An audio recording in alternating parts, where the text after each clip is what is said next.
Bueno, vamos a darle pues, compañeros. A silencio. ¿No abre el audio?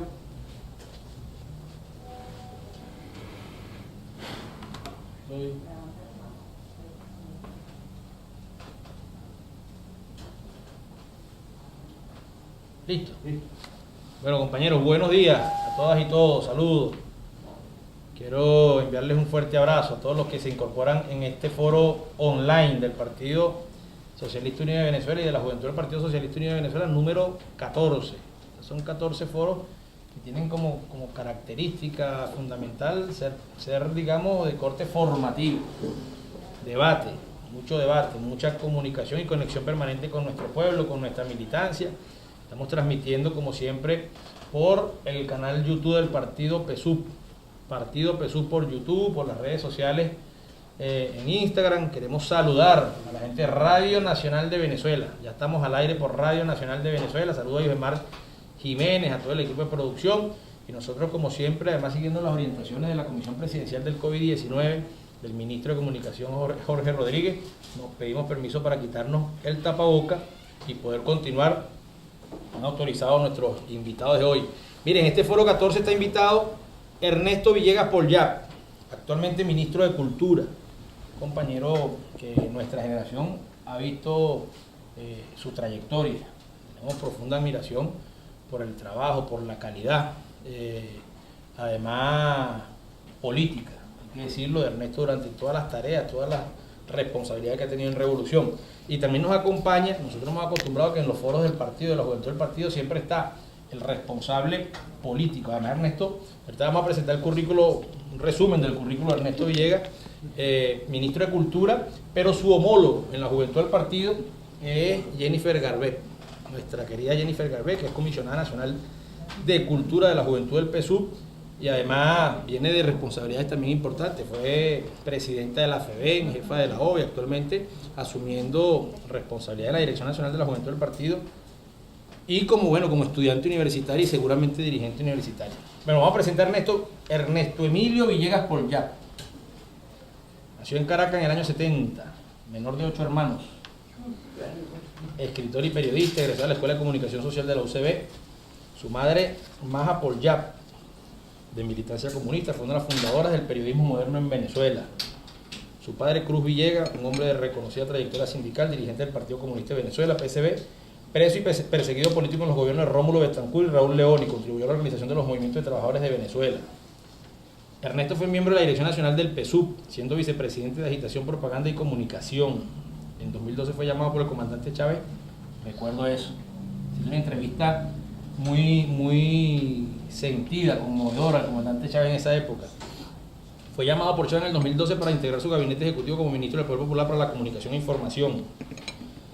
El presidente Nicolás Maduro le ha designado diversas responsabilidades. Ministro para la Transformación Revolucionaria de la Gran Caracas. Pues nos trajo un videíto de una de las tareas más difíciles, quizás más complejas, que hemos tenido en Caracas. Jefe del Gobierno de Distrito Capital, ministro del Poder Popular para la Comunicación e Información en 2 ocasiones, ministro del Poder Popular para la Cultura, donde se desempeña actualmente.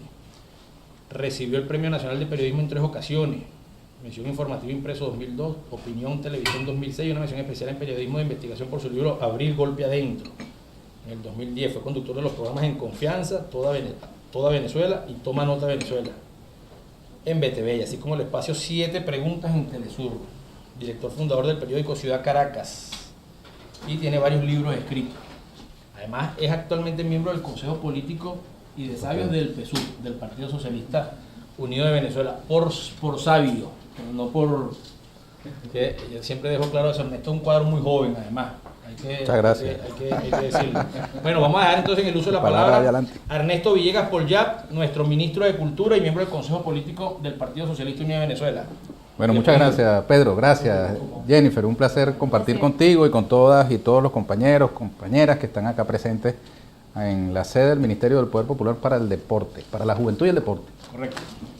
Cada vez que a ti te llame la juventud, acude a ella, porque la juventud es la fuerza del futuro, la que te garantiza el futuro, pero es la fuerza del presente. Porque muchas veces también se dice eso, La juventud es el futuro, para mantener a la juventud alejada, como diciéndole, espera tu turno. El turno de la juventud es hoy, no mañana. Por eso estoy feliz de compartir con ustedes, Pedro. Una pequeña corrección a la presentación que me sonroja.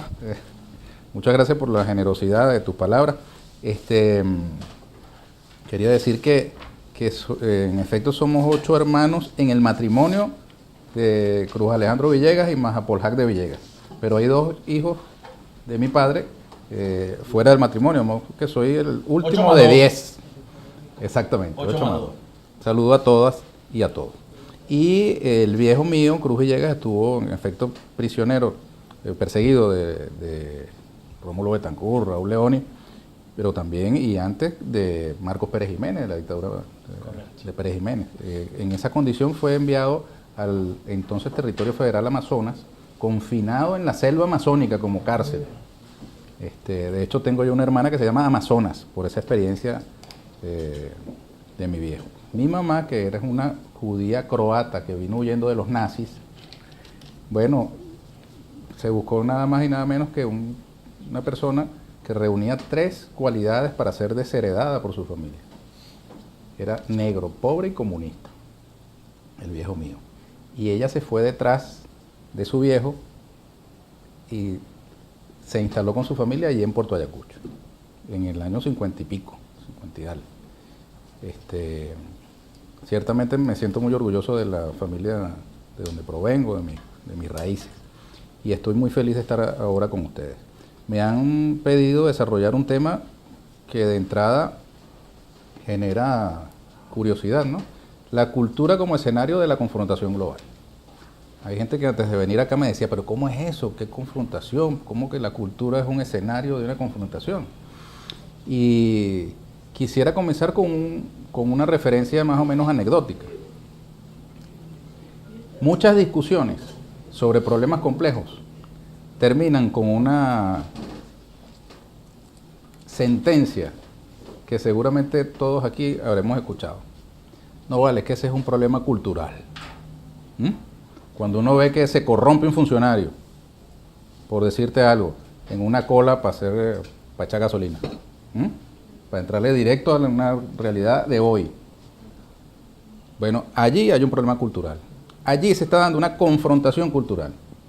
El mundo vive una exacerbación del individualismo, un individualismo exacerbado. Esa es la ideología dominante, la falsa conciencia. Y es un modelo cultural el del individualismo que nosotros tenemos también en nuestro interior. Por eso es una confrontación cultural, porque es un debate que tiene cada ser humano a su interior. Dice una leyenda de nuestros ancestros indígenas de acá, de esta parte del mundo, de América, realmente es de América del Norte, los Cherokee, que un niño le pregunta a un abuelo, le dice, abuelo, ¿el hombre es bueno o es malo? Y entonces el abuelo le responde, bueno, hijo, cada uno de nosotros tiene dentro de sí un lobo bueno y un lobo malo. Y están en constante pelea.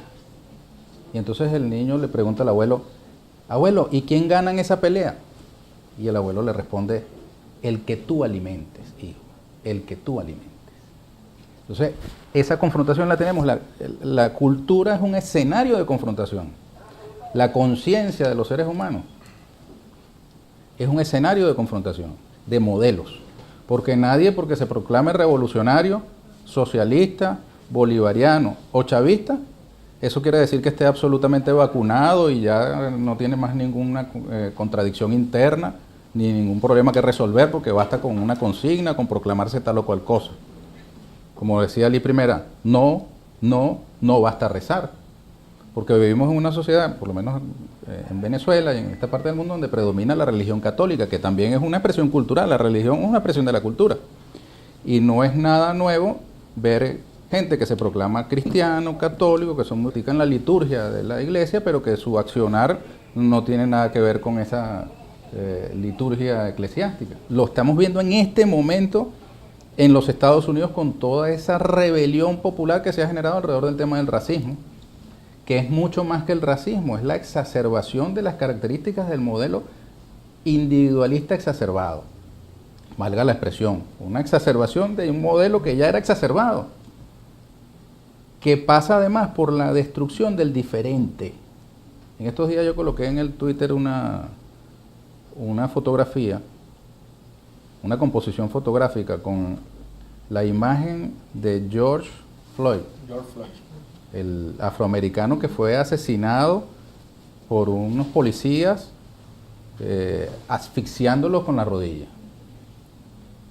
Y entonces busqué los titulares en los que el gobierno de los Estados Unidos abiertamente plantea que hay que asfixiar el petróleo iraní, que hay que asfixiar a Cuba para darle jaque mate a Maduro y que hay que asfixiar a Venezuela.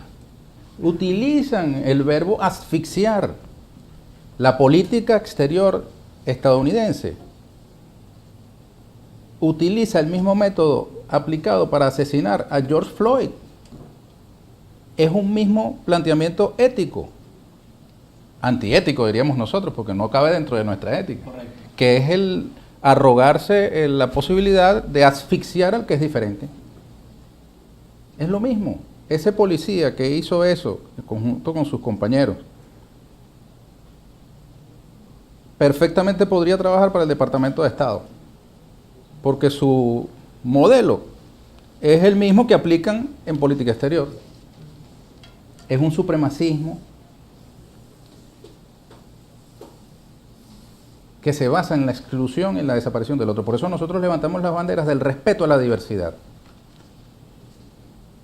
Uno de los grandes planteamientos del comandante Chávez fue el diálogo de civilizaciones, que otros líderes mundiales también plantearon, en lugar de la confrontación, de la guerra de civilizaciones que plantean ideólogos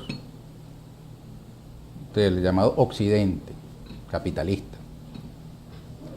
El reconocer que hay una humanidad con distintas expresiones culturales, religiosas, políticas, económicas, y que tiene tanto derecho a existir, ser respetado y a no ser asfixiado, un país con las características de China, de Irán, de Rusia, de Venezuela, de Corea, como derechos tiene también a la existencia el pueblo norteamericano. Nadie se le ocurre que al pueblo estadounidense hay que asfixiarlo. Su propia doctrina que aplica al resto del mundo, el resto del mundo no se la quiere aplicar a ellos. Quiero decir que estoy admirado de la reacción que ha tenido el pueblo estadounidense, que pareciera estar despertando frente a ese fenómeno de opresión. Es una sociedad que nació además y se fundamentó y creció para lograr lo que es hoy desde el punto de vista económico, militar, que es una gran potencia, sobre la base del esclavismo. Es decir, eso de una gran potencia surgida de la nada, del esfuerzo individual, es relativo, porque ese esfuerzo individual se basó en la explotación de una mano de obra esclavizada, para ser más específico. Hay quienes, por ejemplo, nos corrigen en el habla, porque la confrontación cultural, Pedro, también está en los actos de habla. Cuando nosotros decimos, mi abuelo era esclavo, estamos perpetuando sus cadenas, porque mi abuelo no era esclavo, era esclavizado, porque era un hombre libre, convertido en esclavo por otro. Pero no es que eran esclavos, fueron esclavizados, que es distinto, un pequeño matiz. Como aquellas cosas que hacen, por ejemplo, en la izquierda española, que nosotros los respetamos y los apoyamos en sus causas nobles. Pero de pronto a uno le suena chocante cuando dicen, no, es que el PP quiere blanquear el fascismo. Dice, bueno, pero ¿cómo es eso de blanquearlo? Entonces se reproduce el modelo según el cual lo que es blanco es limpio y puro y lo que es negro es malo. Como aquí se habla coloquialmente las aguas negras. Entonces recuerdo una canción que cuando yo era más joven, de lo que soy ahorita, se populariza mucho, que decía, si Dios fuera negro mi compay, todo cambiaría, fuera nuestra raza la que mandaría. De pronto te puede buscar esa música por ahí y la ponemos, ¿no? Bueno. Si Dios fuera negro. Ahora, no hay razas. La única raza es la raza humana. Esa es la otra base del racismo, que plantea que entre los seres humanos hay razas. No, hay colores de piel, pero es la misma raza humana. Entonces, como te digo, hay una confrontación. El campo de la cultura, entendida la cultura además en el más amplio espectro de su acepción. ¿Por qué? Hay quienes pretenden reducir la cultura a las artes. Y las artes son muy importantes. La pintura, la música, la poesía. Pero la cultura es mucho más amplio que las artes. La cultura abarca nuestras costumbres, nuestros hábitos, nuestro modo de ser, nuestro modo de relacionarnos con la naturaleza, con los otros seres humanos, nuestro modo de producir. Son expresiones de la cultura, es la intervención de la naturaleza por parte del ser humano y su relación con el resto de los integrantes de esta especie.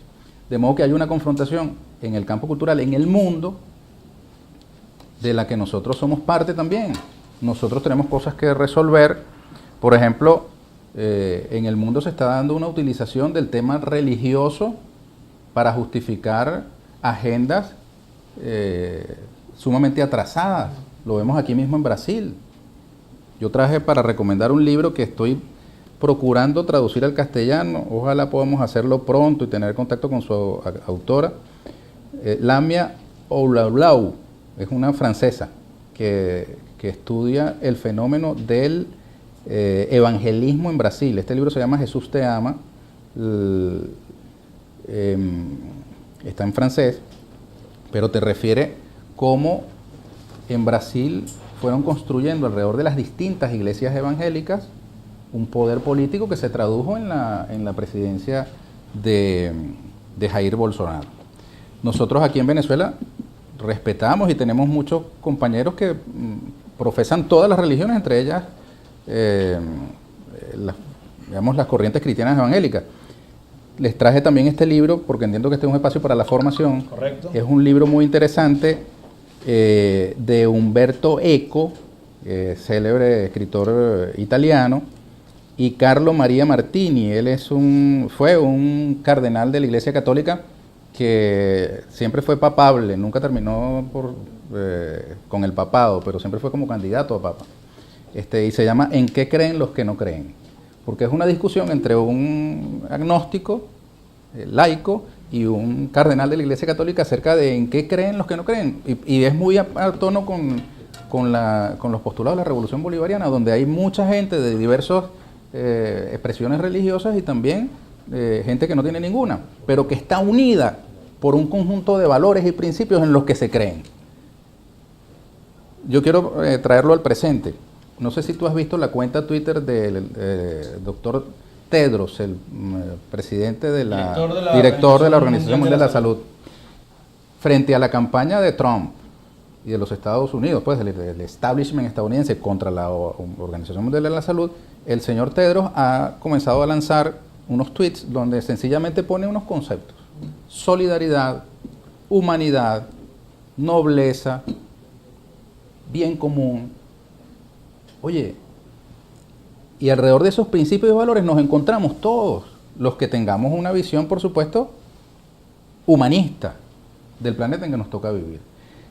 Una organización como la Organización Mundial de la Salud termina entrando, sin buscárselo, en confrontación con el modelo del individualismo exacerbado que representa Donald Trump, por proclamar valores como el bien común. Parte de la confrontación cultural, o la cultura como escenario de confrontación global, eso, que haya dicho la Organización Mundial de la Salud que cualquier vacuna que se produzca contra el COVID debe ser considerada bien común de la humanidad. Universal.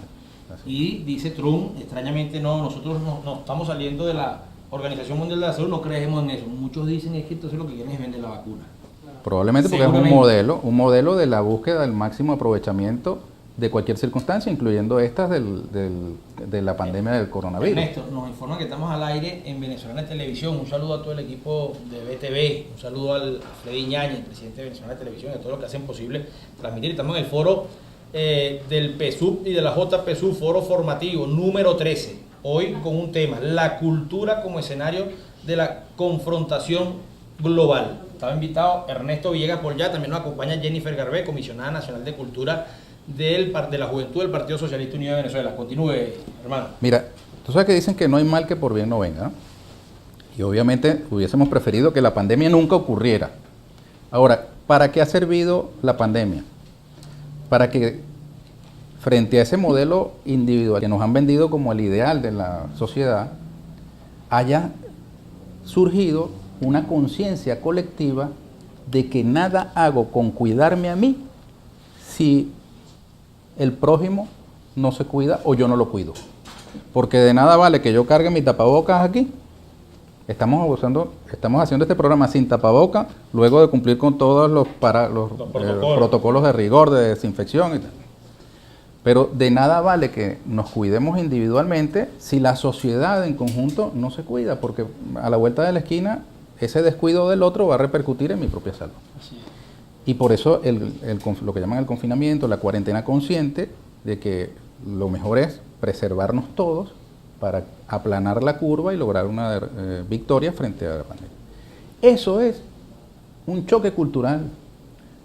En los Estados Unidos, en Europa, han surgido movimientos muy de derecha que denuncian esa actitud de conciencia de los derechos colectivos, de la salud como un derecho colectivo, como una especie de dictadura o expresión dictatorial, porque coarta mi libertad individual. Son muy importantes los derechos individuales. De hecho, suscribimos la Declaración Universal de los Derechos del Hombre, deberíamos acotar que también de la mujer. Pero los derechos individuales son nada, se desmoronan en situaciones como las que vive la humanidad si no las abordamos desde la conciencia del derecho y el deber colectivo. Es decir, porque el individuo solo frente a ese fenómeno de la avalancha que se nos vino encima de la pandemia no está en capacidad de responder solo. Así es. La pandemia desnuda al individualismo como un modelo no viable para la humanidad. Lo cual no quiere decir que tú no reconozcas los derechos del individuo, porque los individuos somos disímiles. No se trata de ahogar la creación individual ni Correcto. las especificaciones, peculiaridades del ser humano. Pero ese divorcio entre el llamado neoliberalismo, que es un exacerbado individualismo, y la realidad del mundo actual es cada vez más evidente. Ahora, Ernesto, nosotros en Venezuela tenemos desde el 92, el golpe, la rebelión militar de la Juventud Militar Bolivariana del comandante Chávez. Desde que llegó el comandante Chávez al poder, digamos, se ha intensificado la confrontación en Venezuela de esos modelos.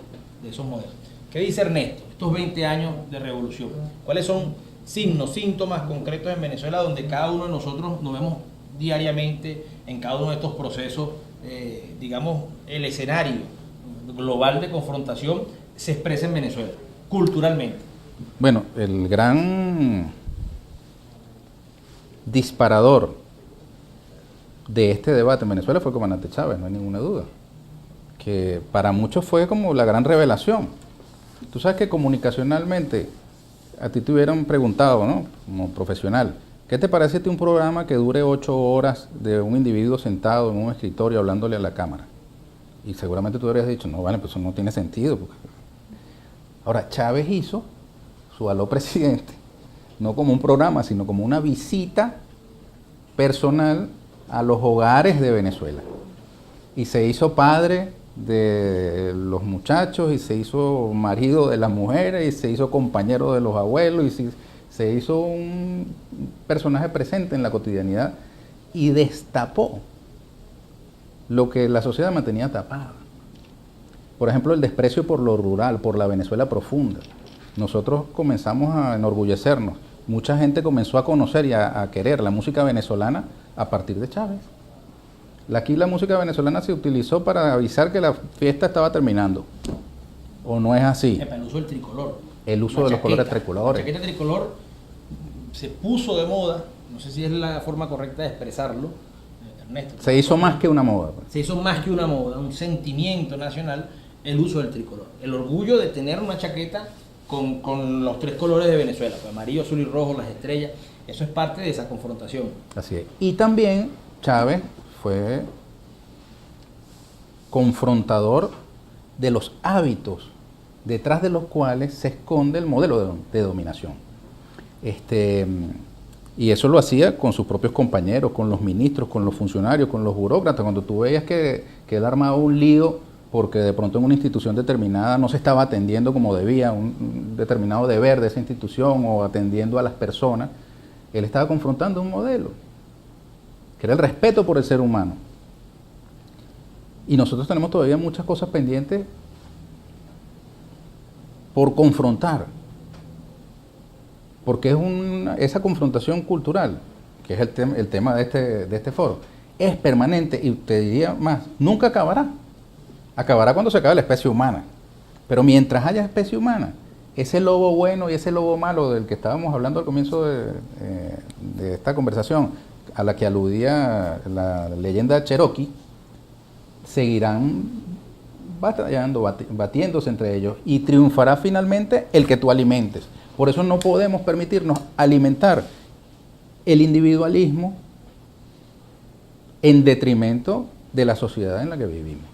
Ese no me importa el otro, sálvese quien pueda, que era la consigna, por cierto, del año 89. Yo conservo una fotografía de un compañero de clases de la Universidad Central de Venezuela del año 89, donde él ponía su tarjeta de Navidad, decía, sálvese quien pueda, ¿no?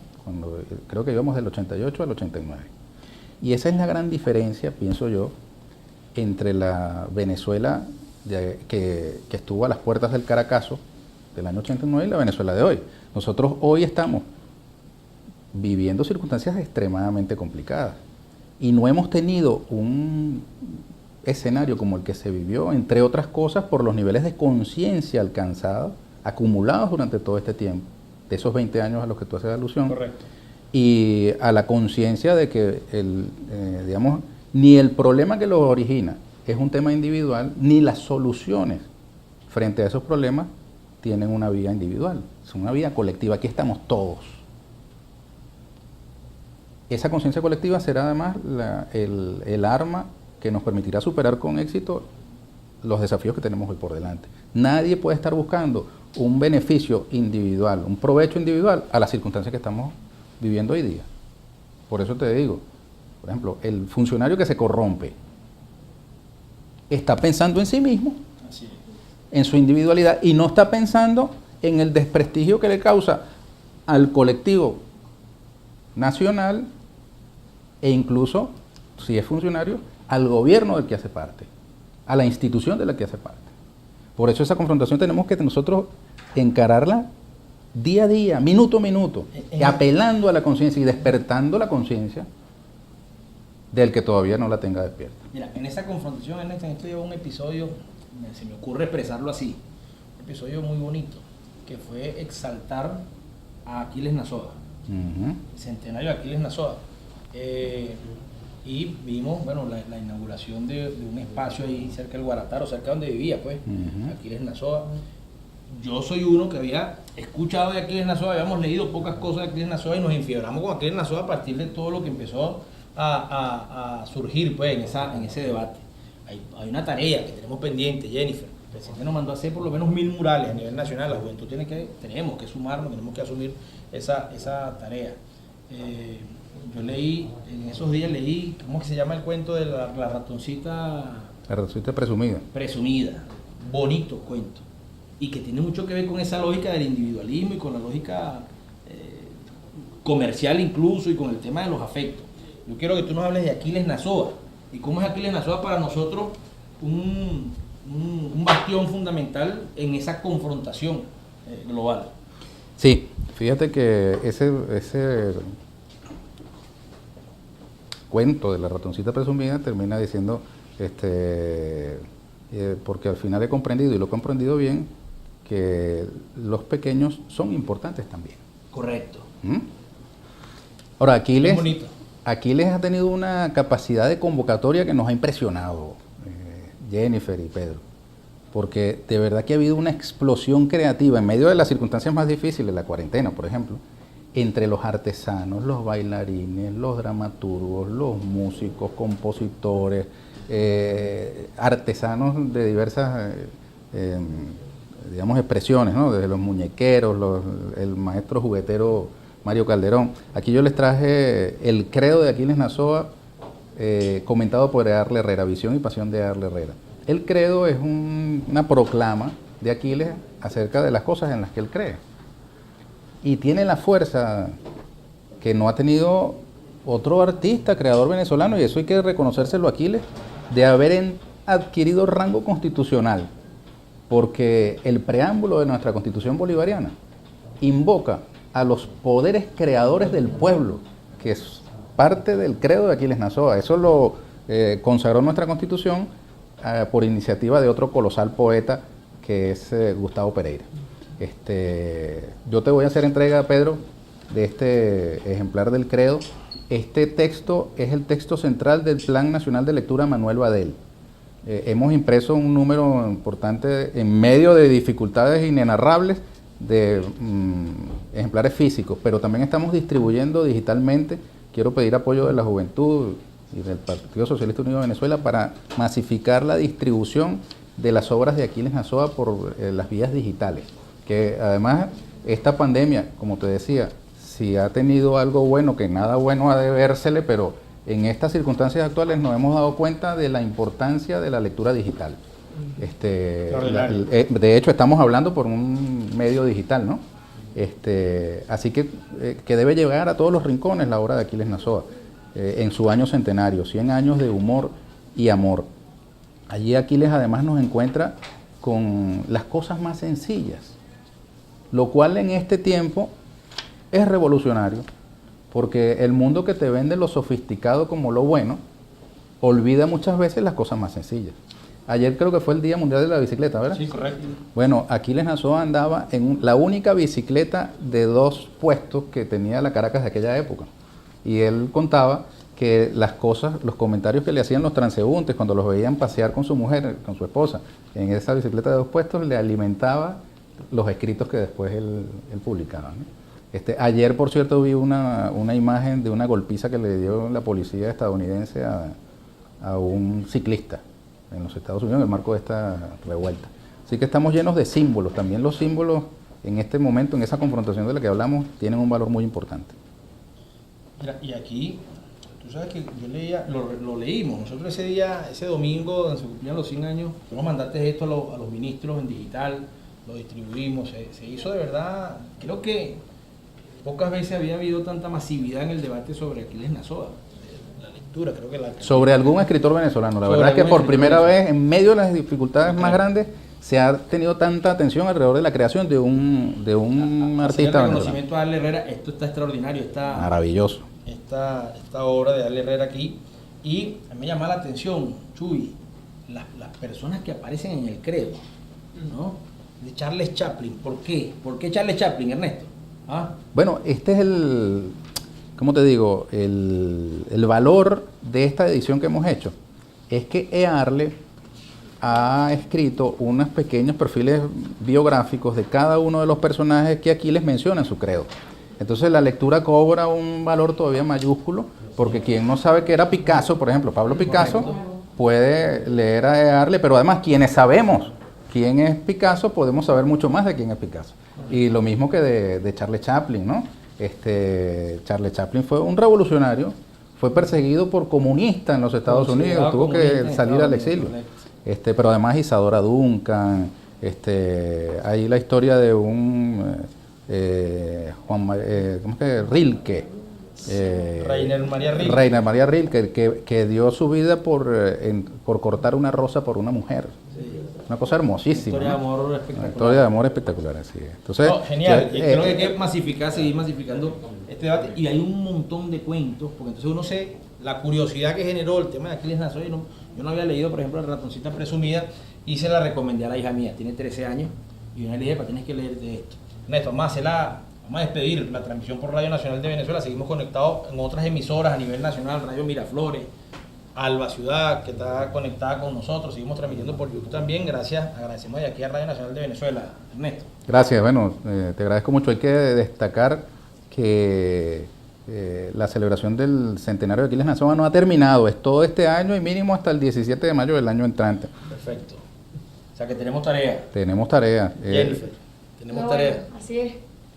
Nosotros desde la juventud del partido, bueno, principalmente saludar a todos los que están conectados, los que nos ven a través de las redes sociales. Agradecerte a ti, Pedro, por la invitación a estos foros que de verdad que ya se han vuelto cotidianos, una agenda para la juventud del Partido Socialista Unido de Venezuela. Saludar a nuestro ministro Ernesto Villegas. Fíjate, aprovechando de que estamos hablando del centenario de Aquiles Nazoa, nosotros desde la juventud del Partido Socialista Unido de Venezuela, desde que el presidente Nicolás Maduro orientó, ¿no?, y creó este movimiento, estuvimos enlazando, estuvimos conversando con el responsable nacional, que es el compañero José Leonardo, para ver cómo nosotros podemos, a través de la juventud del partido, apoyar esta excelente iniciativa, porque creemos que toda la juventud venezolana, en los barrios, en las comunidades, en los pueblos, en nuestros liceos, en nuestras universidades, tienen que conocer la extraordinaria biografía, las extraordinarias obras de este autor venezolano. Y nosotros generamos una orden de operaciones, y qué bueno que el ministro nos haya aclarado que la celebración durará hasta el año que viene, porque tenemos que montarnos en la tarea. Nosotros generamos una orden de operaciones que se orientó a todos los comisionados, que varios están conectados, aprovechando para que estamos acá con el ministro Pedro, con el ministro Ernesto, para montarnos hoy más que nunca en esta tarea. Nosotros orientamos a todas las estructuras de la juventud del partido, a nuestros comisionados de cultura que tienen la responsabilidad de que esto se cumpla en todos los estados, en todos los municipios. También sumamos a la Federación de Estudiantes de Educación Media, a la Federación de Estudiantes Universitarios, para hacer posible y para cumplir esta orientación de nuestro presidente Nicolás Maduro en todo el territorio nacional. Y qué bueno que tenemos este espacio con nuestro ministro, así aprovechamos de enlazarnos y hacer que esta tarea tan bonita, porque no solamente es una tarea que debemos cumplir, sino que debe quedar en la conciencia de todos los compañeros que pasen y vean el mural. Yo participé ahí, y que conozcan la vida de este gran autor venezolano. Yo creo, Jennifer, aquí no hay corte, ¿verdad, Pedro? No. Qué bueno. Mira, yo creo que todo conspiró para que la celebración del centenario de Aquiles Nazoa fuese asumido como una especie de encuentro cultural entre los venezolanos alrededor de un referente que nos une. Porque es Aquiles, ciertamente, pero también es un pueblo del que nació Aquiles, que estaba necesitado y está necesitado de referentes como él.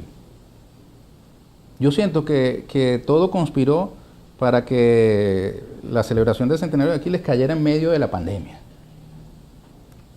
Hubiéramos querido tener, digamos, unas actividades de masas distintos, pero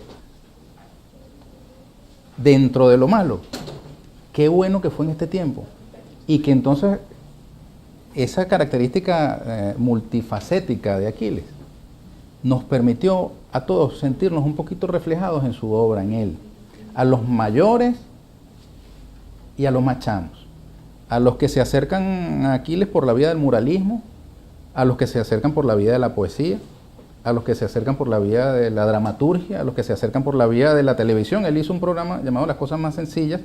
Quiero saludar, por cierto, a los compañeros que nos sintonizan a través de Alba Ciudad 96.3 FM, que es la emisora adscrita al Ministerio del Poder Popular para la Cultura, señal a través de la cual nosotros estamos transmitiendo el programa de radio de Aquiles Nazoa, Las Cosas Más Sencillas. Y en su página web podemos descargar... ¿Hay un programa dedicado a eso?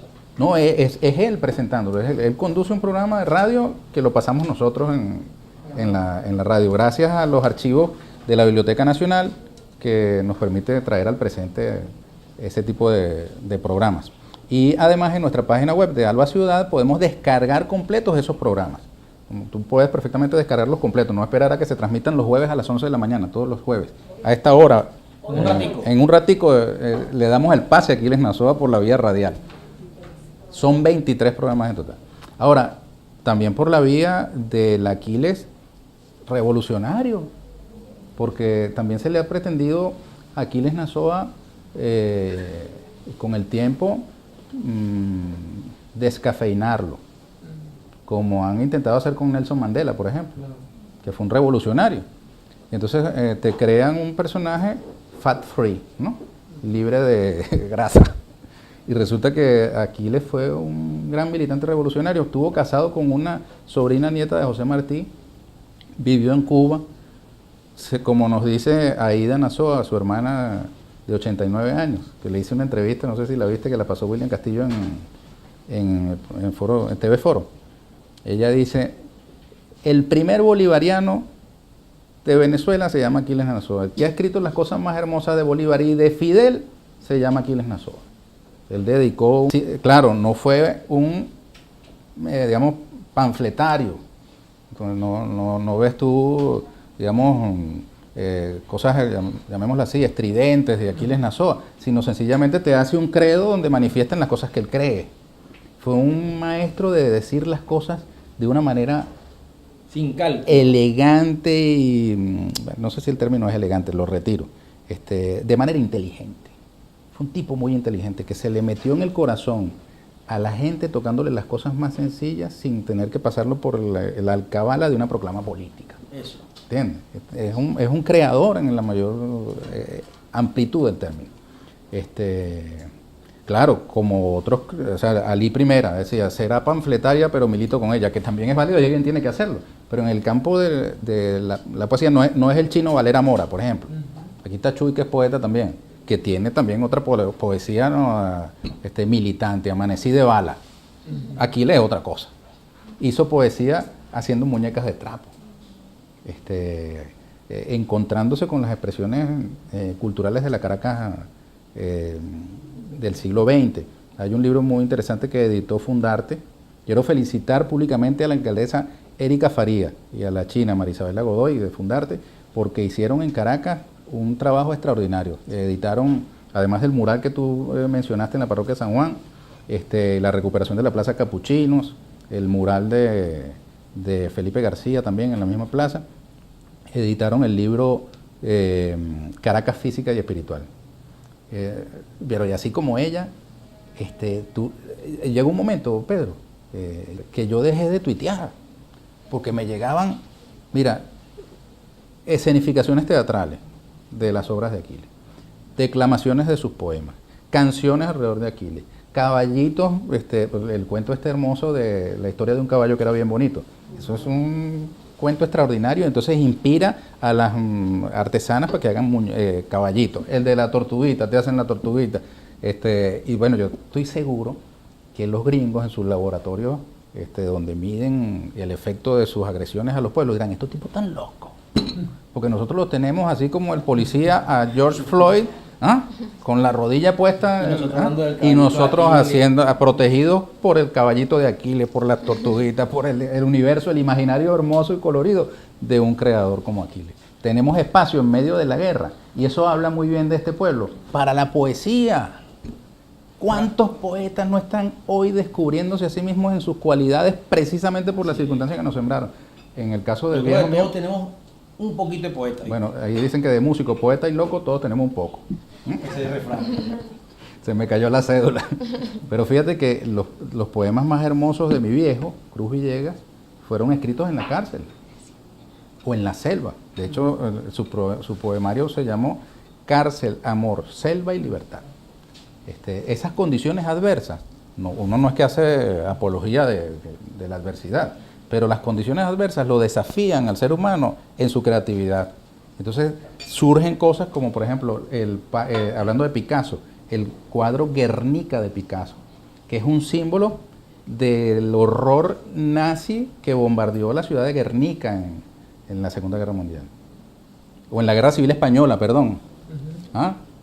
¿Es de la Guerra Civil Española, Guernica? Aclárame eso, porque tengo mira, por favor, antes de que termine la transmisión, María Gabriela, ¿en qué año fue hecho Guernica? Van a decir, el ministro de Cultura no sabe si fue en la Guerra Civil Española o en la Segunda Guerra Mundial, no importa, no tengo ese dato a la mano. Mira, Ernesto, pero el horror de Guernica, reflejado en el cuadro de Picasso, se convirtió en la Guerra Civil Española, exactamente. Pero fueron los fascistas. En el año 1937. Se convirtió en un símbolo universal. Las obras de arte tienen la capacidad de convertirse en elementos eternos, en símbolos eternos de la humanidad. Y estoy seguro que en este momento nuestros creadores están haciendo cosas que van a perdurar. Nuestros nietos se van a sentir orgullosos de los venezolanos y venezolanas de este tiempo. De esta generación. Porque nadie, nos podrán acusar cualquier cosa, pero no nos podrán decir que las hemos tenido fácil. Claro. Aquí nos las han puesto lo más difícil imaginable o inimaginable, nos las han puesto los venezolanos de este tiempo. Y aquí estamos. Y estoy seguro de que saldremos con bien de estos desafíos que tenemos por delante y miraremos hacia atrás y los historiadores de mañana dirán, ¿cómo hizo esta gente?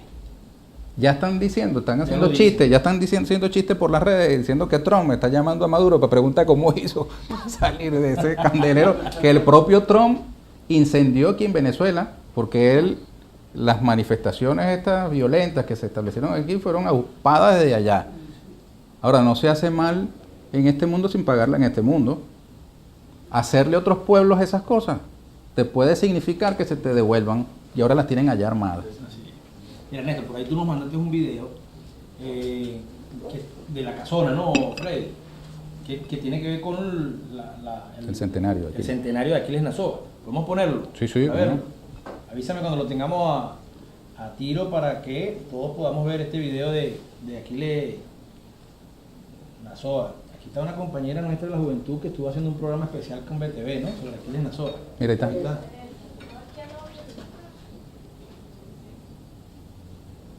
Tenemos audio.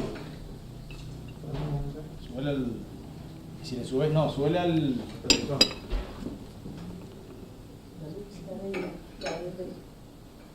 Pero la gente está escuchando el audio. Ustedes lo están escuchando, el que está. No hay audio del video, pero corrígelo, páralo y corrígelo, pues.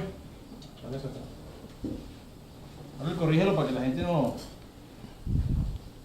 ¿No lo descargaron en la computadora? Ahora sí. Dale, ve.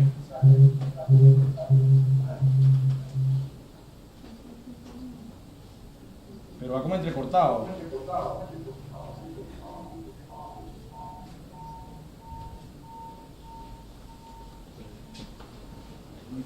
El delay. ¿Ustedes lo están viendo bien? ¿Se escucha? ¿Se lo ve bien?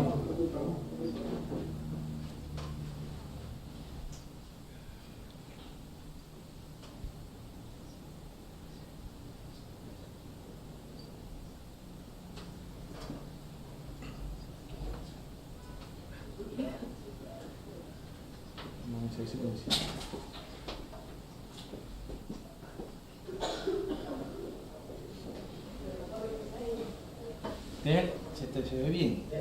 Perfecto. En YouTube se ve y se. ¿Por qué? Cierra el micrófono, compadre.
Pero alguien que esté en Zoom lo está viendo bien.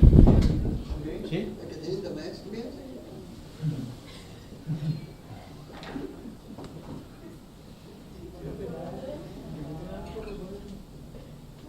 Nosotros aquí lo vemos y lo escuchamos.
Listo, Pedro. Listo.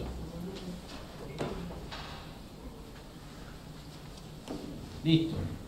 Bueno, Ernesto, coméntanos de este video. Es un video que se realizó en homenaje al centenario, ¿no? De Aquiles Nazoa. Y yo pude ver varias facetas. Ahí salió lo de Fidel. Salen varias cosas. Aquiles Nazoa. Aquiles Nazoa representa para la cultura venezolana una especie de libertador, pudiéramos decir, ¿no? A ver, en términos culturales, pues, un hombre que resistió, que fue él siempre, que no se dejó mediatizar, que no se dejó influenciar, y en medio de la sencillez que tú hablabas, logró cautivar a nuestro pueblo y sigue cautivando a nuestro pueblo. Háblanos de eso, Ernesto. Sí, bueno, Aquiles, sí, yo digo, hay quienes de pronto pueden decir que exagerado, ¿cómo un poeta puede ser un libertador? Un libertador es un prócer con espada y encima de un caballo. Bueno, pero resulta que hay quienes tienen la espada en su mano y tienen que blandirla en una batalla cuerpo a cuerpo, pero hay quienes blanden su pluma y dan una batalla en el terreno de las conciencias, y ciertamente en ese terreno fue Aquiles uno de nuestros grandes libertadores, como son libertadores nuestros poetas.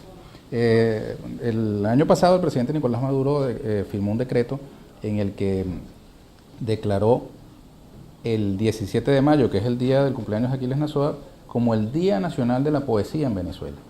Entonces todos los años nosotros celebraremos no solamente el aniversario de Aquiles, sino el Día Nacional de la Poesía, que no existía. En Venezuela no había un Día Nacional de la Poesía. Bueno, y por ejemplo, nuestro hermano Ali Alejandro I lideró, junto con otro grupo de compañeros como José Leonardo Riera, un hermoso videoclip de la canción de Ali I, Cuando nombro la poesía, en la que además menciona un elenco inmenso de nuestros poetas y de nuestras poetas. Esa es una parte de las producciones que hemos tenido. Él está proponiendo, por cierto, Ali Alejandro, que el partido asuma un festival de la canción militante. Me lo dijo, que lo propuso en otro videoforo. Vamos a organizarlo, Ali Alejandro. Al finalizar este videoforo, te llamo y empezamos. Lo conversamos ese día con Chuy, también que hizo otra propuesta ahí. Creo que fue cuando estábamos conversando con Darío Viva. Sí. Ali También Alejandro está acompañando a tareas ahí en el GDC, como no, está al frente de la banda marcial Caracas. Correcto. Y además del Centro Nacional del Disco, con nosotros en el Ministerio de Cultura. En Misión Cultura, por cierto, estamos lanzando un festival digital Aquiles Nazoa, que tiene una serie de renglones también en distintas áreas de la creación artística. En fin, va a ser un buen pretexto, Aquiles, para convocar a los poderes creadores del pueblo durante todo este año. Es así. Y que en medio de las dificultades, porque está bien, a mí me escuchará alguien y dirá, bueno, este tipo no tiene otra cosa que ocuparse sino de la poesía. Bueno, es mi trabajo en este momento. En este momento yo estoy al frente del Ministerio del Poder Popular para la Cultura y mi deber es buscar en medio de las dificultades aquellos elementos que nos cohesionen como nación alrededor de las artes, alrededor de la cultura, y qué mejor que Aquiles. Pero este mes, perdóname, Pedro, este mes no solamente Aquiles, es que es el mes de San Juan. Los tambores de San Juan, aquí veo una negrita bella que se puso emocionada, repicó el tambor. Y viene de los velorios de Cruz de Mayo. Claro, pero junio, te quiero hablar desde junio, mira. Ya en Tacarigua, Mamporal, por mencionarte un sitio, la familia Toro comenzó los repiques de San Juan. En medio de las dificultades, yo no hablo de mí ni de ti, de la familia Toro, allí en Tacarigua, Mamporal, un saludo a la familia Toro. Ellos están allá y sacaron sus tambores con su tapabocas y repican el tambor de San Juan, porque por más pandemia, agresiones imperiales, bloqueos que tú quieras, el corazón de una nación se hace sentir en sus latidos en la cultura, porque si no seríamos iguales, estaríamos, qué sé yo, bailando, qué sé yo, un ritmo ajeno a los nuestros, ¿no? Unificados todos alrededor del reggaetón. Esa es la propuesta de la industria cultural. Abolidos todos los géneros musicales distintos al reggaetón. No, bueno, el reggaetón, ese es otro tema para otro foro. Tendrá su espacio en todo caso como expresión cultural desprovista de las cosas que puedan criticárseles. Yo no voy aquí a ser como un inquisidor cultural, un comisario político de la cultura, condenando al que tenga preferencias culturales, pero sí debo decir que en Venezuela, en medio de las mayores dificultades, repica el tambor de San Juan. Y el 11 de junio es Corpus Christi y bailarán nuestros diablos. No solamente en Yare, que en Yare han de hacerlo con todas las previsiones. Nosotros ya estamos en contacto con la Gobernación de Miranda y las cofradías de los diablos para que estas manifestaciones se expresen sin aglomeraciones para evitar la propagación del virus. Pero también tendremos en junio, perdón, te decía que no solamente en Yare, porque hay diablos de Yare en Cogede, en Aragua, en Naiguatá, en fin, es una expresión nacional la de los diablos danzantes. Y vamos a tener el 23 de junio, 23 y 24 de junio. De 23 para 24, los tambores de San Juan. Y el 29 de junio vamos a tener San Pedro y San Pablo, ¿no? La parranda de San Pedro, que se baila en Guatire, Guarenas y aquí en Sarría, que cumple 100 años la cofradía de Sarría. Y tú verás, hermano, en medio de las dificultades que tú quieras, se va a expresar la cultura. Perdón, ya me emocioné, mira, tumba la mesa. Se va a expresar, ¿por qué? Porque somos seres humanos, hermano. Porque somos seres humanos y una nación que se encuentra allí, se encuentra en su expresión cultural. Lo otro sería de autómatas, decir, no, vamos a tener la cultura y el deporte porque aquí hay problemas muy urgentes que encarar, entonces usted no tiene que estar perdiendo tiempo celebrando la fiesta de San Pedro en Guatire, Guarena y Sarría. No, hermano, eso es así patrimonio cultural de la humanidad.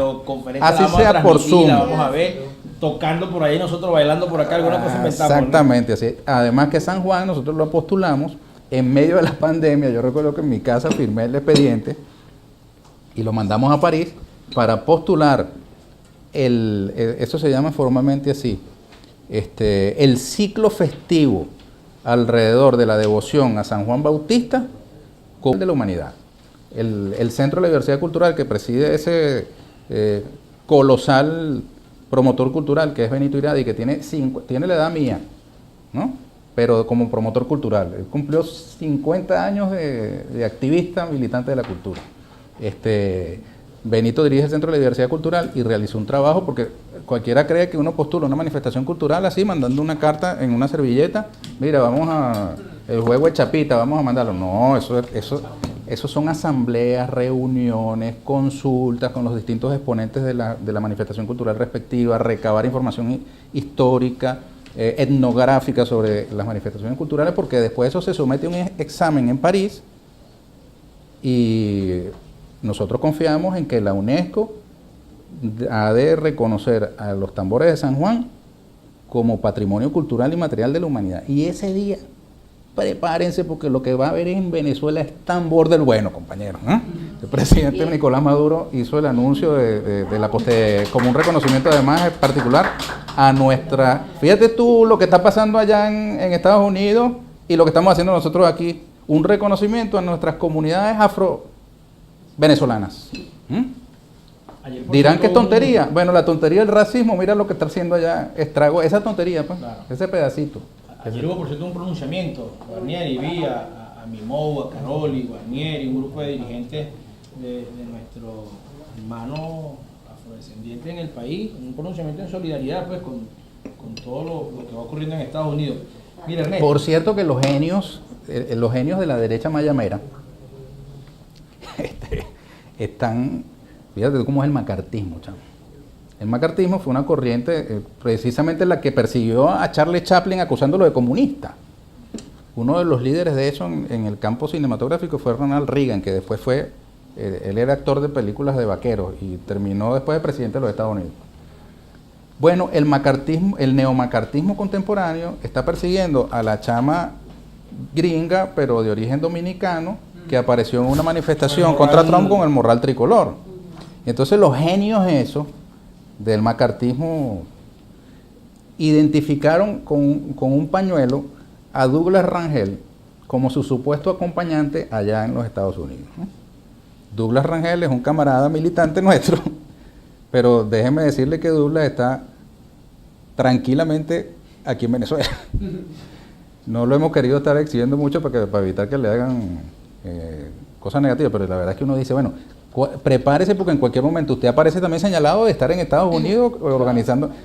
Y decía alguien, hay que ver que Maduro y Diosdado son vergatarios, ¿no? Porque han organizado una movilización en 50 ciudades de los Estados Unidos y han hecho que metan al presidente de los Estados Unidos en un búnker. O sea, si es verdad eso de que Maduro y Diosdado están detrás de lo que está pasando en los Estados Unidos, hay que quitarse el sombrero, hermano, porque no hay otra palabra que no sea que vergatario.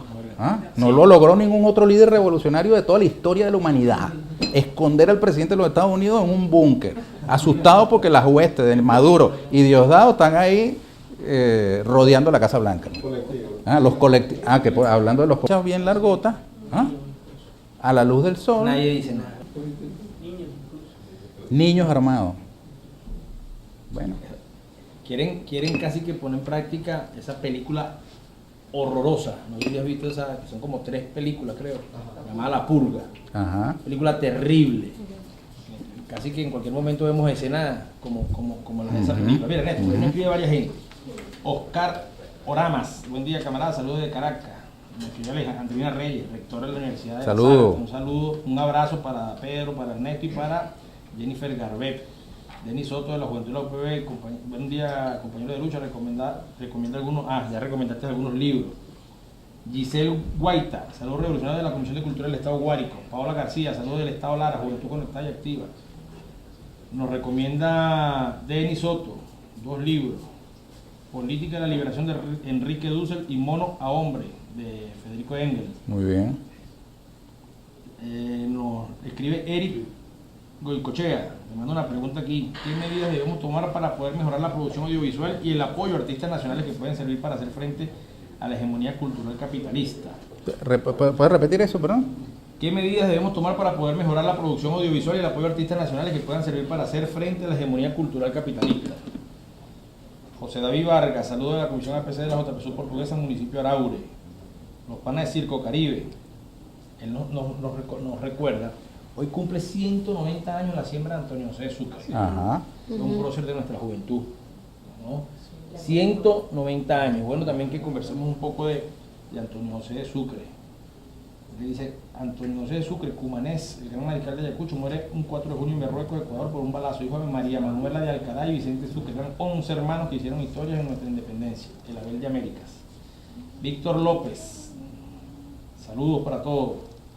Saludos, hermano ministro Pedro y Ernesto, Pedro Infante y Ernesto Villegas, de la Sala Situacional Estatal del PSU Carabobo. Saludos de parte de Edwin Velázquez, el Bachi. Buen programa, felicitarnos. Saludos también a Ernesto Villegas. Camarada ministro, preguntarle cuál es el nuevo aporte cultural de Venezuela al mundo, pero especialmente saber cuál es el aporte cultural que el mundo le da a Venezuela para avanzar en nuestro proyecto bolivariano y socialista, el nuevo modelo económico, político y social para la humanidad. Gustavo Villapol, Guernica fue inspirado en el bombardeo del 26 de abril de 1937 al pueblo vasco. Gracias, Gustavo. Si estás ahí, te damos la palabra ahorita, ¿viste? Gregory González, saludos de la tierra del Gran Mariscal, hoy a los 190 años de su asesinato. Circo Caribe, un ministro que conoce de comunicación y entiende el arte como manifestación. Fíjate, un ministro que conoce de comunicación y entiende el arte como una manifestación importante, y es por eso que en plena pandemia nos llamaron y asumimos la participación en diversas actividades circenses. Ellos han estado desplegados. Sí, cómo no.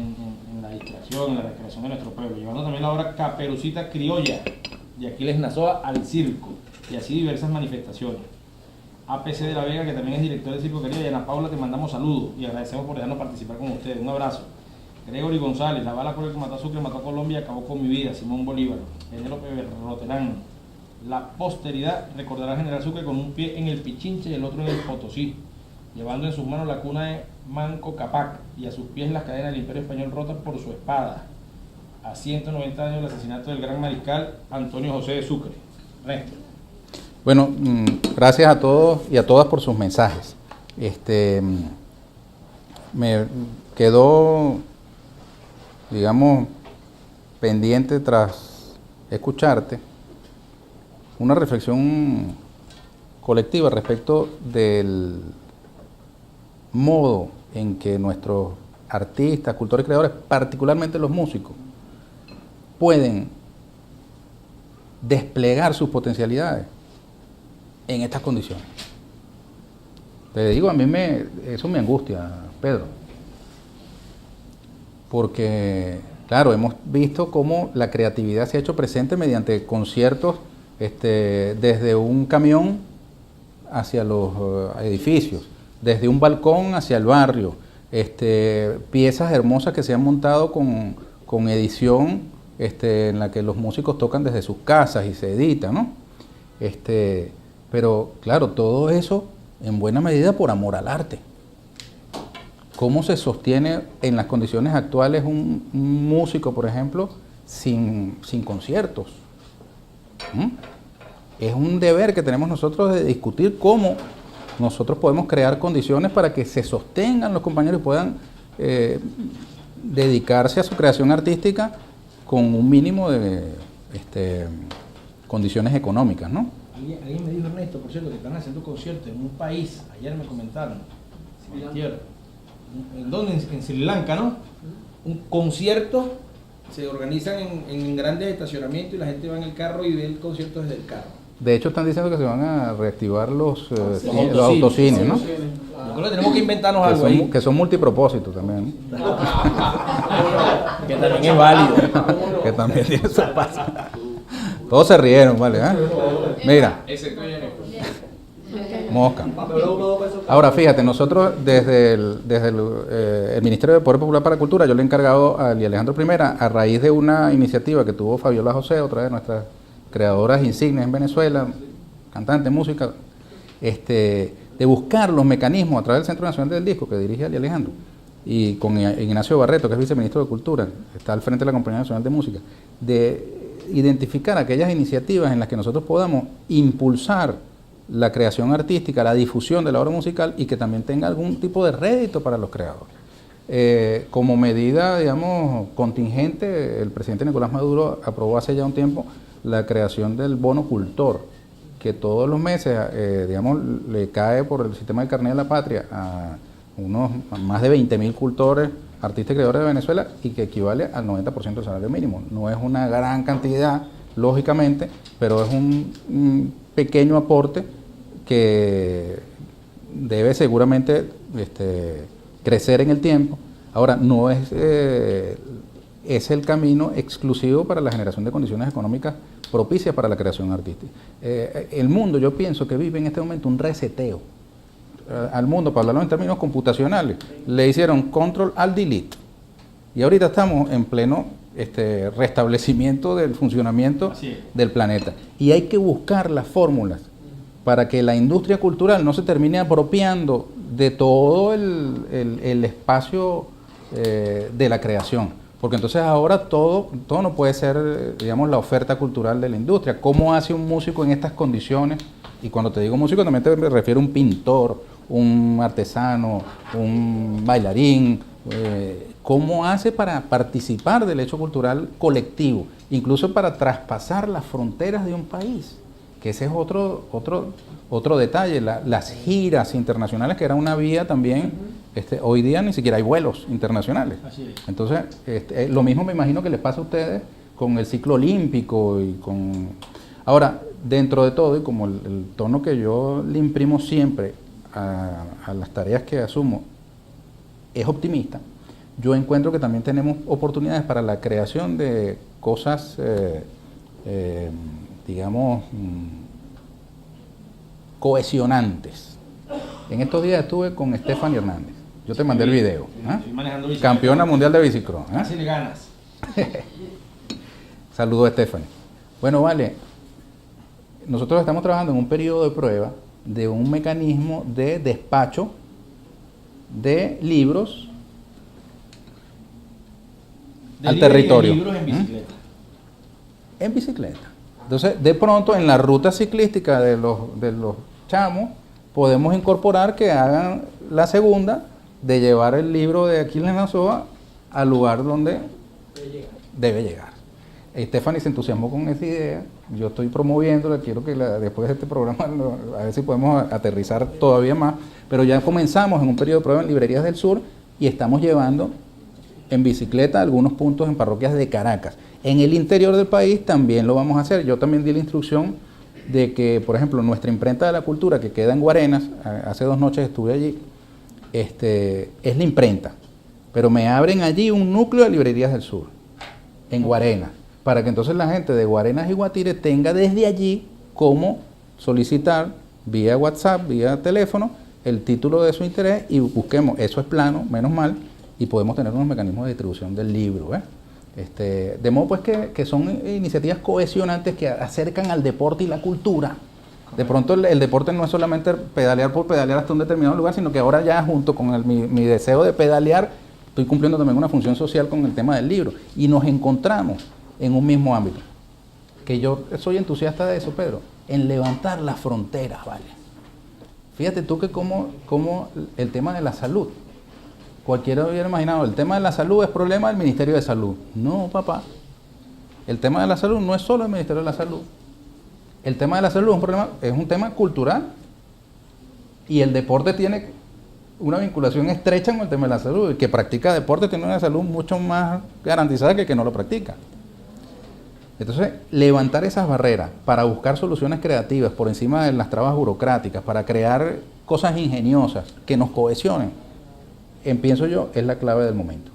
Estoy pidiendo colaboración junto con Jacqueline Farías, les va a llegar una comunicación, Pedro, a todos los ministros, gobernadores, alcaldes, coordinadores de misiones, para que la tarea esta de los murales que nos ha puesto el presidente sea de todos. Debe ser así. Y entonces como punto y círculo, en todas las instituciones nosotros apoyemos a grupos culturales que hacen vida en las comunidades y vayamos a tapar paredes que estén feas, que estén descuidadas y le colocamos un mensaje constructivo. ¿Quién puede negarse que en una pared haya una poesía? ¿Quién puede negarse que haya una expresión muralística hermosa? Y que a unos muchachos además, en lugar de estar abrazados al ocio o a otras cosas malas, estén dedicando su tiempo a pintar un mural.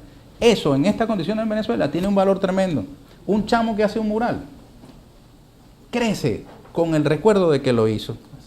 Un chamo que asiste a un recital o que tiene contacto con un libro. Yo no sé, Pedro, la experiencia de escribir un libro, para mí en lo particular, que he escrito algunos, poquitos, es como tener un hijo. O sea, si tú escribes un libro, estás teniendo un libro. Cuando tú lees un libro, puedes tener encuentros existenciales con personajes del libro y con el escritor que escribió ese libro, que te marcan tu vida. Mira, Aquiles Nazoa nunca jamás pisó Europa. No viajó a Europa, pero tenía una cultura impresionante. El hombre tenía una profundidad del conocimiento acerca de la realidad cultural europea y de hecho buena parte de los personajes que aquí menciona son europeos. Claro. El libro, la lectura te permite a ti viajar por el mundo y por el tiempo, llorar, emocionarte, sentirte feliz, triste, sentir que tienes una compañía, tener esa experiencia extraordinaria de estar contigo mismo y la compañía de un libro.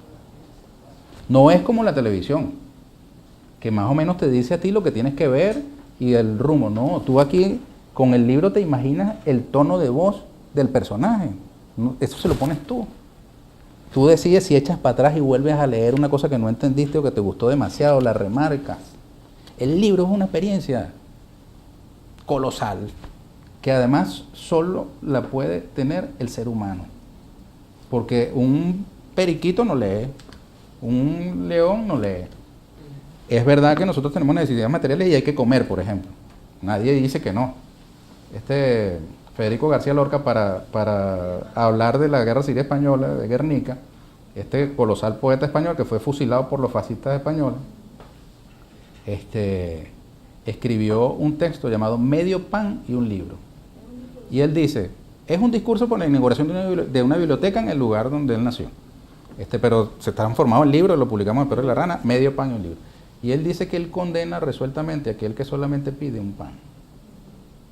Porque el alimento del espíritu es tanto o más importante que el alimento del cuerpo. Entonces que él pediría medio pan y un libro.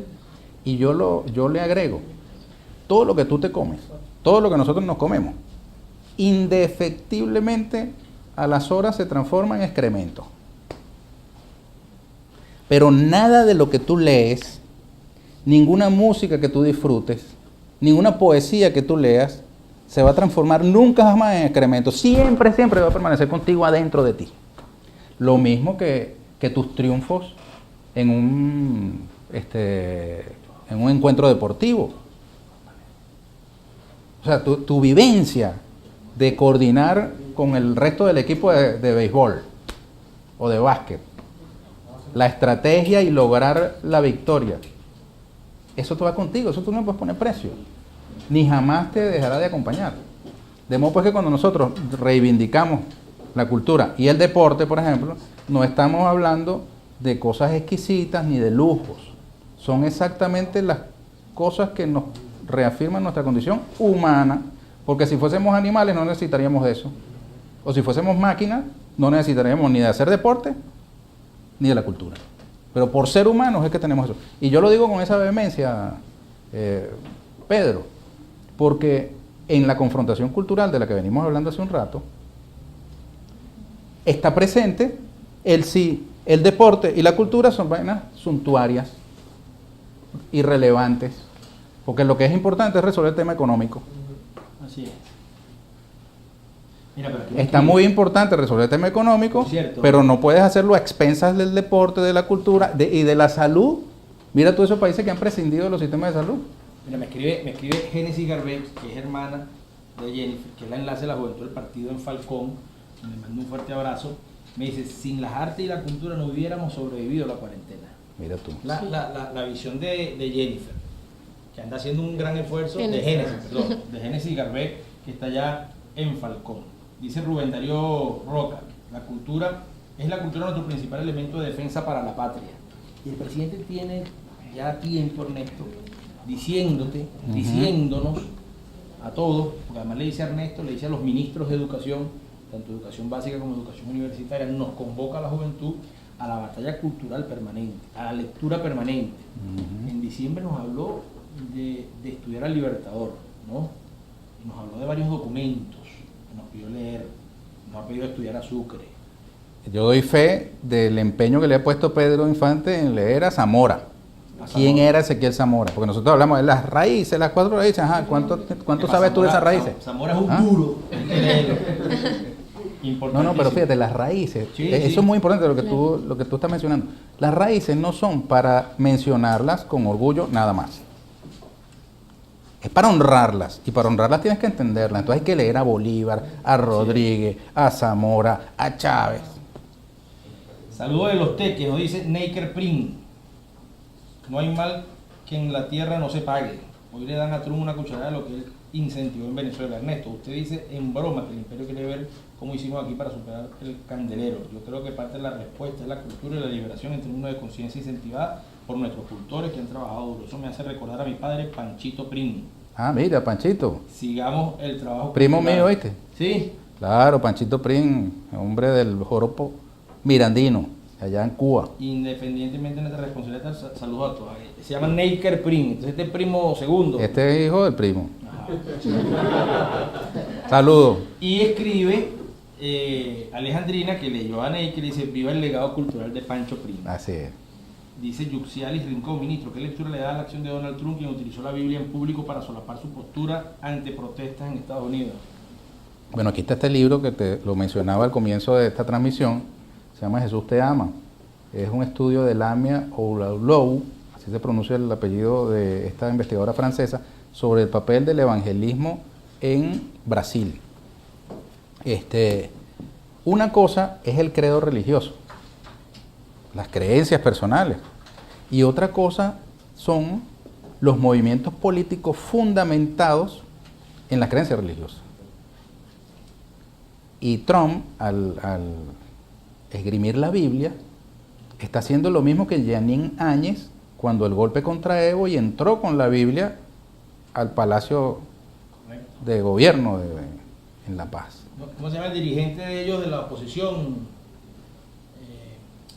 Vinculados a sectores fascistas religiosos. El de Santa Cruz. De Santa Cruz, así es. Sí. Murillo, ¿no es? No, bueno, ahorita nos acordamos. Bueno, de la Juventud Cruceña.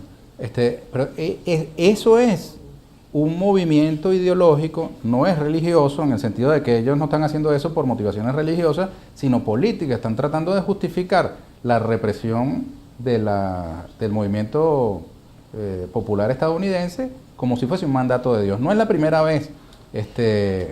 Hay presidentes de los Estados Unidos como George W. Bush que decían que hablaban con Dios. Y buena parte de la sociedad estadounidense está montada en eso, con invocaciones religiosas. Y en nombre de Dios, los del Ku Klux Klan exterminaban a los negros, y en nombre de Dios los puritanos de aquella época, cuando se establecieron, exterminaron a los indígenas. Esa noción del pueblo predestinado, ellos tienen en su constitución cultural, recomienda un libro, mira hermano, este libro no debería haber dirigente político, funcionario diplomático, oficial de nuestra Fuerza Armada, académico, que no lea el libro de Vladimir Acosta titulado El monstruo y sus entrañas, un estudio crítico de la sociedad estadounidense. ¿Tú lo tienes ahí? Nos los trajo, nos los regaló Sotorroja. Y bueno, dijo, hermano, todos los cuadros. Y dijo, toda la juventud tiene que leerse este libro de Vladimir Acosta. Bueno, hermano, eso es oro puro, para decirlo en términos mercantilistas. Porque te hace un estudio diseccionado de la sociedad estadounidense. Son 30 años que lleva Vladimir estudiando la sociedad estadounidense y están reunidos 30 años en un libro, que esa es la otra cosa que yo reivindico al libro. Usted no tiene 30 años para dedicarle un tema determinado, ¿verdad? Entonces viene un individuo, le dedica 30 años a estudiar un tema, y entonces viene y escribe un libro y te lo pone a ti delante para que no te tengas que pasar 30 años estudiando algo, y más bien tú te lo puedes leer en un ratico. Gracias a Vladimir Acosta, que es venezolano, tenemos ese estudio que yo te digo, eso es lectura obligada para entender lo que pasa en la sociedad estadounidense, no de hoy, sino de a lo largo de su historia. Hay otro, aquí está, ya lo tiene en sus manos el compañero Pedro Infante, que está El monstruo y sus entrañas. Esto es una alusión a una expresión de José Martí, que dice, conozco al monstruo porque viví en sus entrañas. José Martí vivió en Estados Unidos, entonces por eso Vladimir le coloca este título. La tarea que nos dejó Soto es que nosotros lo vamos a digitalizar y se lo vamos a mandar a todo el mundo. Eso lo vamos a hacer. Que no te escuche Carlos Parra de Editorial Galac, porque se va a poner bravo. Nos enredamos. Tú sabes que hay una discusión, no, yo te voy a poner en contacto con Carlos Parra de Editorial Galac para buscar una fórmula mutuamente conveniente. Yo creo que el libro digital ayuda a la venta del libro físico. Porque cuando tú tienes un libro digital y empiezas a leerlo por vía digital, quieres tener el físico. O sea, de modo que no creo que cuando tú distribuyas eso le vas a hacer ningún daño, pero hay gente que sí tiene esa limitante. Entonces, te propongo que hablemos con la editorial y con el propio Vladimir. Ahora, subrayado por Sotorroja. Muy bien. Hay otro libro que también recomiendo, no lo tengo aquí, que se llama La otra historia de los Estados Unidos, de un historiador llamado Howard Zinn. La otra historia de los Estados Unidos. Mira, hermano, eso es como comerse una fresa recién cortada en la colonia Tovar. Es un estudio histórico de cómo se fundaron los Estados Unidos. La otra historia de los Estados Unidos. Claro, es una historia distinta a la que te cuentan. Ahí la tienes. Bueno, mi hermano, sí es exactamente, eso es. Uy, y ustedes dos, hermano, está bateando todo. Aplauso para Pedro Infante y su biblioteca. Mira, estos dos libros nos los trajo y nos los regaló Sotorroja. No me digas eso. Y nos mandó a estos libros. Bueno, hermano, aquí está. Mira, y no me puse de acuerdo con él y no había visto el programa. Mira, esto es una cosa. Mira lo que dice. Bueno, aquí está. Toma la foto. Y mira quién es un afrodescendiente, ¿eh? Ahora lo que dice Eduardo Galeano de este libro. La historia oficial no suele ser muy democrática, que digamos. Reduce el pasado a los encuentros y desencuentros, heroísmos e infamias de un grupo de elegidos, que por regla general son blancos, machos, militares y ricos. Este libro de Howard Zinn es un importante aporte a la recuperación de la memoria como espacio democrático. Aquí dice Eric Foner del New York Times Book Review. Quienes estén acostumbrados a los textos del pasado en los que el nivel de la democracia americana y el crecimiento del poder nacional eran la encarnación del progreso, se sorprenderán con la narrativa del profesor Zinn. Desde las primeras páginas donde se cuenta la invasión europea de los pueblos indios en las Américas, hay una inversión de perspectiva, héroes y traidores que se mezclan. El libro guarda la misma relación que la guarda el negativo de una fotografía con su impresión. Las áreas de sombra y de luces están invertidas. El profesor Singh describe con un entusiasmo poco frecuente en las historias académicas. Hay vivísimas descripciones de acontecimientos que con frecuencia se ignoran, tales como la gran huelga ferroviaria de 1877 y la brutal represión del movimiento por la independencia de Filipinas a finales del siglo. El capítulo sobre Vietnam debería ser lectura obligada para los jóvenes generaciones de estudiantes. O sea que lo que usted tiene aquí, hermano, es oro puro. Es tarea para nuestra... Hay un pasaje que a mí me estremeció, hermano, leyendo sobre 1492, lo que en el antiguo continente llamaban el descubrimiento, que ya no, una de las cosas que Chávez hizo fue destapar parte de esa batalla esa cultural. mentira, ¿no? Mira, hermano, las indígenas estadounidenses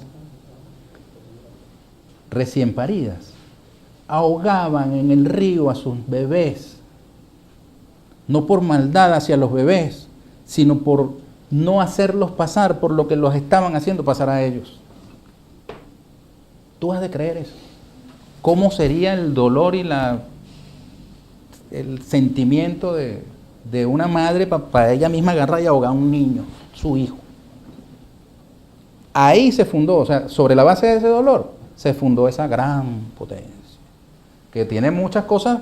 Mira, nosotros no podemos desconocer que los Estados Unidos es también una potencia cultural, pues, que han tenido una influencia fundamental en el cine, en la música. Nosotros no podemos, digamos, ser mezquinos, pero hay que decir que esa potencia se fundó sobre esta base y hay que estudiársela, para que no nos metan gato por liebre. Mira, Ernesto, también escribe Ángelo Rojas, activo Camarada. del Valle. Parroquia y camarada. Jesús Pirto, viva la patria, saludos a esa gente revolucionaria. Dice Ángelo, la cultura es nuestra forma de ser, de ver el mundo actual, la cultura libertaria venezolana, heredada de Bolívar, Miranda, Leonardo Chirino, Huaycaipuro, Zamora, Pacuana, Manuelita. Juntos podemos más. Ahora, Ernesto, tú me habías pasado también unos videos de alguna de las tareas que habíamos desarrollado. Vamos a tenerlo preparado ahorita. Ernesto tuvo una tarea que también tiene que ver con lo cultural, desde un enfoque de la ciudad, ¿no? de Caracas, de la acumulación de un montón de problemas que ha tenido nuestro pueblo. Vamos a tenerlo a tiro, el video del edificio Confinanza. La Torre Confinanza. La Torre Confinanza. Se cumplieron 5 años de la desocupación de la Torre, Correcto. que era el barrio vertical más grande de América Latina y del mundo, pareciera. Salvo por el contrario, no había otra edificación más alta con tanta gente que vivía adentro como un barrio, pero un barrio en condiciones de precariedad extrema, porque Sí. las escaleras no tenían baranda, Yo los fui niños parte caían. de esa comisión cuando la instaló el presidente allá en Torre Confinanza. Me incorporaron en 2015. 2015. Mira, ahí está Gustavo Villapol. Gustavo, si estás activo, te voy a abrir el micrófono, hermano, que quisiéramos. Gustavo Villapol dirige el periódico 4F. Del partido. Vamos a activar tu micrófono, Gustavo, para que puedas darnos un comentario. Dime si estás activo, hermano. ¿Estás vivo? ¿Me copia? Despierta, Villapol, despierta. Hay problema ahí de conexión, parece. Se quedó bien dado. Y por ahí estaba también la compañera Andrea Hermoso. Seguramente también, bueno, se tuvo que ir. Pero bueno, vamos a darle la palabra entonces a Alejandrina, rectora de la Universidad de las Artes. Alejandrina, si estás activa, por favor, abre tu micrófono. Queremos escuchar una opinión tuya sobre este debate que tenemos el día de hoy, la cultura como escenario de confrontación global. Adelante. ¿Me escucha? Te ¿Me escucha- escuchan? Te escuchamos, te escuchamos. Todos. Hola, Alejandrina. Escuchamos entrecortado, ¿no? El micrófono. Sí. Te escuchamos, adelante. Quiero saber qué escuchan. Buenos días a Felipe, a Omega, a todos también. Y un saludo. Interesante todo lo que planteó especial, solamente como y el fragmento, sino como la totalidad de la vida, como no. Tenemos problemas de conexión ahí con con la compañera Alejandrina, ¿vale? Bueno, vamos a, si se activa, que nos haga seña el compañero Villapol o Andrea, si están activos ahí. Quería darle la palabra en este videoforo del partido, de la juventud del partido. Pero bueno, Jennifer, yo quería, fíjate las tareas que nos va dando Ernesto, o que van surgiendo en estos debates de los foros al aire del partido, de la juventud del partido, varias lecturas que nos han recomendado, varios libros, la tarea de los murales, esa iniciativa que me parece una genialidad, que podamos estar distribuyendo libros en bicicleta en todas nuestras ciudades, y que además puede ser intercambio de libros. Imagínate que yo tengo tal libro y digo los libros que yo tengo y tú dices los libros que tú tienes, yo te digo, yo te llevo este y tú me prestas el tuyo, y o lo pagas con otro libro. O lo pagas con otro libro, o sea, puede haber una dinámica muy interesante. Jennifer, los retos de la juventud, ¿cuáles tareas te llevas hoy en términos de la Dirección Nacional de la Juventud del Partido para todas nuestras estructuras, movimientos, nuestros equipos? No, bueno, Pedro, fíjate que de aquí la Comisión de Cultura y todas las estructuras de la juventud del partido, bueno, se llevan grandes tareas y también grandes compromisos que debemos asumir en esta extraordinaria ponencia. Yo creo que en lo que comentaba el ministro, ¿no? El ministro Ernesto, de unir la cultura con el deporte, me parece una excelente iniciativa, y nosotros podríamos aplicar el método de las brigadas de solidaridad, buscar en nuestros estados, en los municipios, brigadas de la juventud del partido, apoyarlos con el tema de la bicicleta, y que sean esos compañeros que están formados, que militan en nuestras estructuras, los que lleven los libros a las casas de los compañeros, que puede ser, como dice el ministro Ernesto Villegas, que sean solicitados vía online. También nos vamos con muchas recomendaciones de libros que todas las estructuras de nuestra juventud del partido, yo creo que vamos a crear una orden de operaciones a través de nuestras redes sociales, de las redes sociales de nuestra juventud del partido, para que todas nuestras estructuras, Pedro, tengan claro de cuál es la tarea fundamental.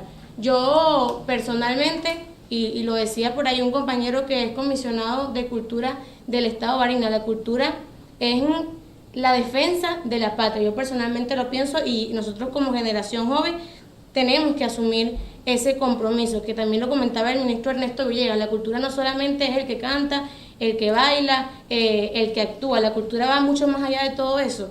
Y nosotros lo planteamos al principio. El comandante Chávez trajo un nuevo modelo con la